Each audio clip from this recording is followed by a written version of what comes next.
swing and a miss. They're going up. The finger's going up. Champions trophy থেকে বাদ সৌম্য সরকার। সৌম্য সরকারের পরিবর্তে খেলবে সাকিব আল হাসান। দর্শক, বিস্তারিত পুরো ভিডিওতে একটি লাইক দিয়ে সাথেই থাকুন। সৌম্য সরকারের সাথে যেন কিছুতেই মিলছে না তার নাম। বর্তমানে তার নাম হলো শূন্য সরকার। একের পর এক ম্যাচে তার বাজে পারফরমেন্স, মারছেন গোল্ডেন ডাক, তবুও বারবার সুযোগ পাচ্ছে দলে। কিন্তু এবার আর না, সরাসরি চ্যাম্পিয়ন্স ট্রফি থেকে বাদ করে দিলেন শূন্য সরকারকে। আর এবার সৌম্য সরকারের পরিবর্তে চ্যাম্পিয়ন্স ট্রফিতে খেলবে সাকিব আল হাসান। এবারের স্কোয়াডে না থাকলেও এবার চ্যাম্পিয়ন্স ট্রফিতে ডাক পেয়েছেন তিনি। প্রথম ম্যাচ ছেড়েই একাদশে সুযোগ পাচ্ছেন তিনি। সাকিব বিশ্বসেরা অলরাউন্ডার। সাকিব বিশ্বসেরাদের একজন, সে বিশ্ব তারকা মানের একজন ক্রিকেটার। সাকিবের মাধ্যমে এবার আমরা চ্যাম্পিয়ন্স ট্রফি জিতবো। সাকিব না থাকলে আমরা কখনো চ্যাম্পিয়ন্স ট্রফি জিততে পারবো না। সাকিবের মাধ্যমে একদিন আমরা বিশ্বকাপ জিতবো। ক্রিকেটের আবেগের নাম সাকিব। বাংলাদেশ ক্রিকেটের প্রাণ হলো সাকিব।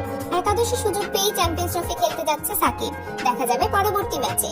দর্শক, এখনো বাংলাদেশের বাকি আছে দুটি ম্যাচ। এখানে বাকি দুটো ম্যাচে খেলতে দেখা যাবে সাকিব আল হাসানকে। সাকিবকে কি চ্যাম্পিয়ন্স ট্রফিতে খেলতে দেখতে চান? আর বাংলাদেশ কি পারবে এবারে চ্যাম্পিয়ন্স ট্রফিতে চ্যাম্পিয়ন হতে? কমেন্ট করে জানিয়ে দিন।